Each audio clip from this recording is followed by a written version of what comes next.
Namaste, Pranam, Gita Dhyanam. Om Parthaya Pratibodhitam Bhagavata Narayanena Swayam Vyasena Gratitam Purana Munina Madhye Mahabharatam Advaitam Ritavarshinim Bhagavatim Ashtadashadhyayinim Ambatva Manusandadhami Bhagavad Gite Bhavatveshinim. O Bhagavad Gita, with which Lord Narayana himself gave enlightenment to Arjuna. The ancient sage Vyasa included it in the Mahabharata. O Goddess, showerer of the nectar-like knowledge of non-dualism contained in your 18 chapters. O my affectionate mother, the destroyer of rebirth, I meditate upon thee. Krishna Vandana. Vasudeva Sutam Devam Kansachanura Mardanam Devaki Paramanandam Krishnam Vande Jagadgurum. Son of Vasudeva, the slayer of Kansa and Chanur, extreme delight for Mother Devaki, O Lord Krishna, the supreme teacher of the universe, my salutations to you. Srimad Bhagavad Gita, the 7th Adhyaya, Dnyaan Vidyaan Yoga, and Sri Krishna telling us further, explaining about his real nature to us. Slowly he is unfolding all those covers which have covered his personality, which has all those covers which have kept him hidden away from us, to know that he is the supreme being. And he is one by one, he is just unfolding those covers and letting us know the real nature of the eternal Lord. The 8th shloka that we read last time, he told us about he being, the eternal Lord, Sri Krishna being the rasaha aham apsu. I am the sapidity of the water which helps you taste the things. That sapidity I am. Sapidity of the water. I am the radiance of the sun and moon. Prabha asmi shashi surya yoho. Shashi is moon, Surya is sun. I am the radiance, I am that effulgence, I am that soothing light of the moon and the brilliant glare of the sun. Pranavaha sarva-bhūteṣhu. The Omkar mentioned in all the Vedas I am. Shabdaha ke. I am the sound that is traveling in the space. And Paurusham Nrushu. Paurusham Nrushu. I am the manliness of the beings. So, I am everything that you perceive in this universe through the Pancha Mahabhutas, whatever is existing in this universe, which is composed of the Pancha Mahabhutas. I am all those properties through which you perceive. That was the 8th shloka. And today when we read the 9th shloka, Sri Krishna again tells us the same thing, that he is there everywhere. Sri Krishna is saying, puṇyo gandhaḥ pṛithivyāṁ tejaśh chāsmi vibhāvasau jīvanaṁ sarva-bhūteṣhu tapaśh tapasviṣhu. He has already told about the qualities of the Pancha Mahabhutas through which we can understand the greatness of the Lord. Now here again Sri Krishna is mentioning puṇyaḥ gandhaḥ pṛithivyāṁ. Puṇyaḥ is sweet. Gandha, fragrance of what? Pṛithivyāṁ, of the earth. The sweet fragrance you get from the earth. That is me. Now this typically we can correlate this, the sweet fragrance. You see, when after the very severe summer, when the sun has just heated up the entire earth, when the first shower of rain comes, we get that beautiful smell. That as if our heart is lingering to taste, to smell that smell, as if we are thirsty, we are hungry to enjoy that smell emitting from the first showers that we get after the hard summers. That sweetness of the earth that Sri Krishna possibly is talking about. So that sweetness of the earth, that sweet fragrance you get from earth, I am that. Then tejaśh, chāsmi, vibhāvasau. Tejaha is brilliance, brilliance of vibhāvasau, the brilliance in the fire that you see. That I am. Something similar to radiance of the sun that Sri Krishna has told in the previous chapter, or the sapidity of water that he has told in the previous shloka. Like the sapidity of water, the fragrance of the earth. Like the radiance of the sun and moon, the brilliance of fire, I am. So, whichever thing you see around you, I am present in that. Jīvanaṁ sarva-bhūteṣhu. Now, with this he has covered all the 5 gross elements, the Panchamābhūtas. Now, Sri Krishna had told us in the, what was it, the 5th shloka, that Jiva Bhutam Mahabaho Yayedam Dharyate Jagat. That whatever earlier he had told about these 5 gross elements and the mind, intellect and the I consciousness, those 8-fold projections of Prakriti, when Sri Krishna had told us, those are in fact of the lower nature, there is something much higher than that, and that much higher is the Jiva Bhuta, the life force, the life energy. And here now Sri Krishna is telling that life energy. There he had spoken it of as an example of the Prakriti, the 5 elements, 5 gross elements coming into existence with the prana, with the Jiva Bhuta, with the life energy, and the beings coming into existence.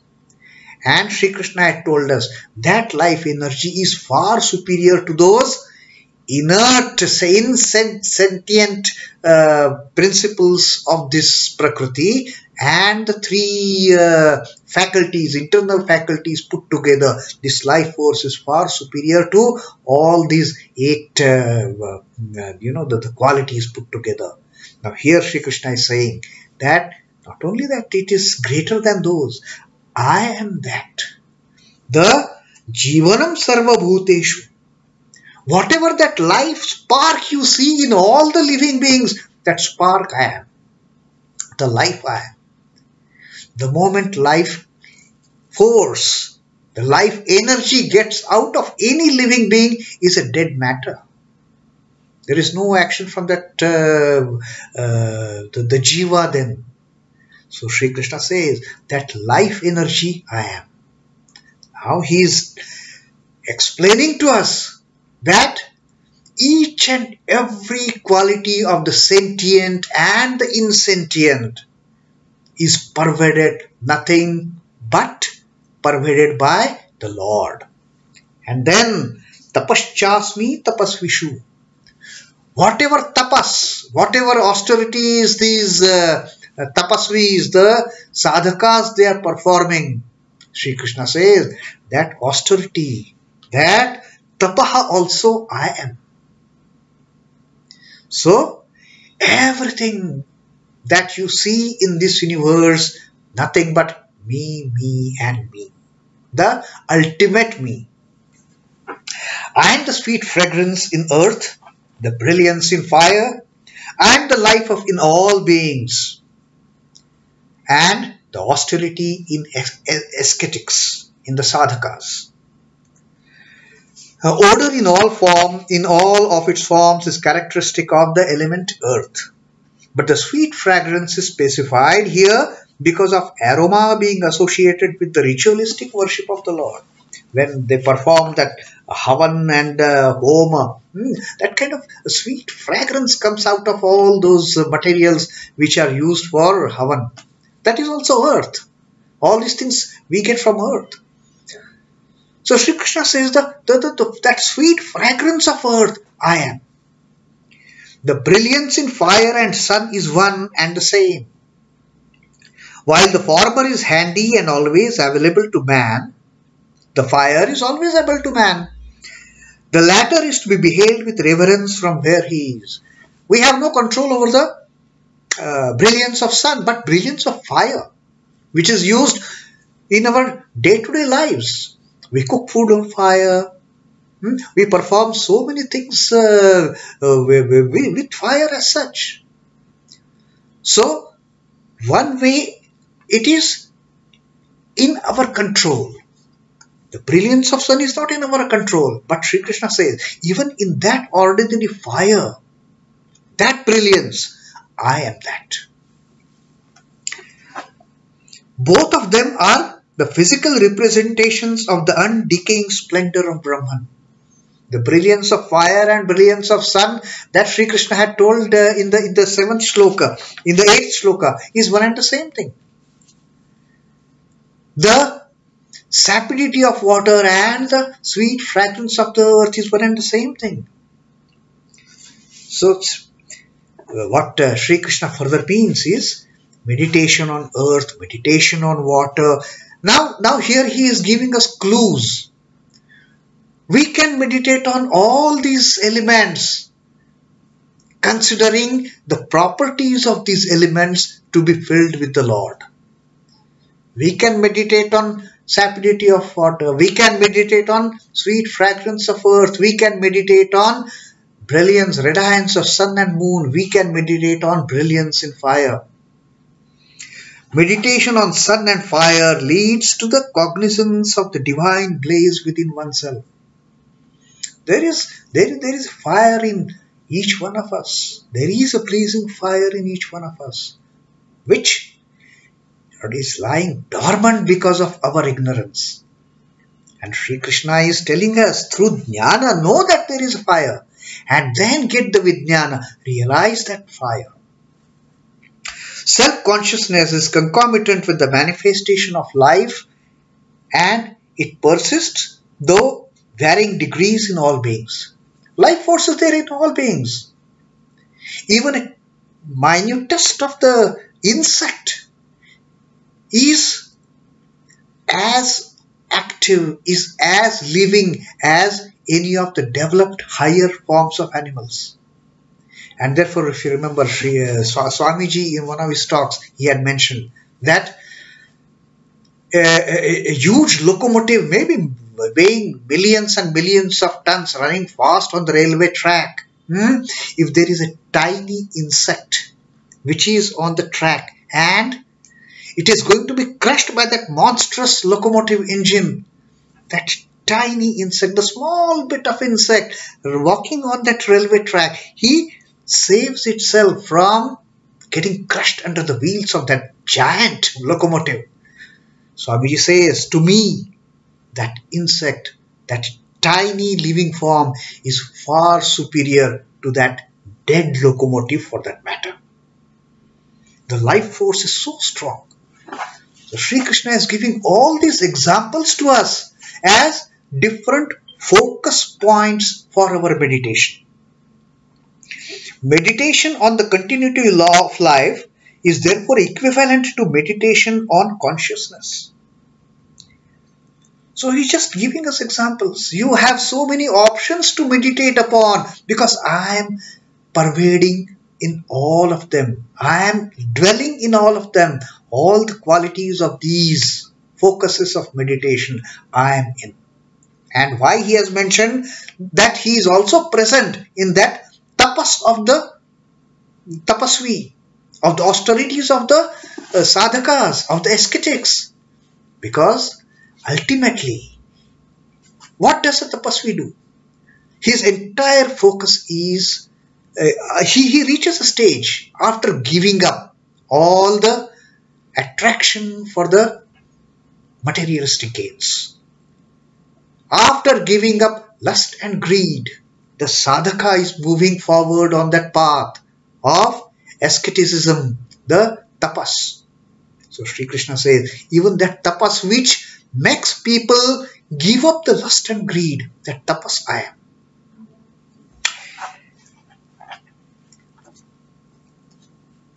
There should be no difficulty for sadhaka in having recourse in either form of meditation.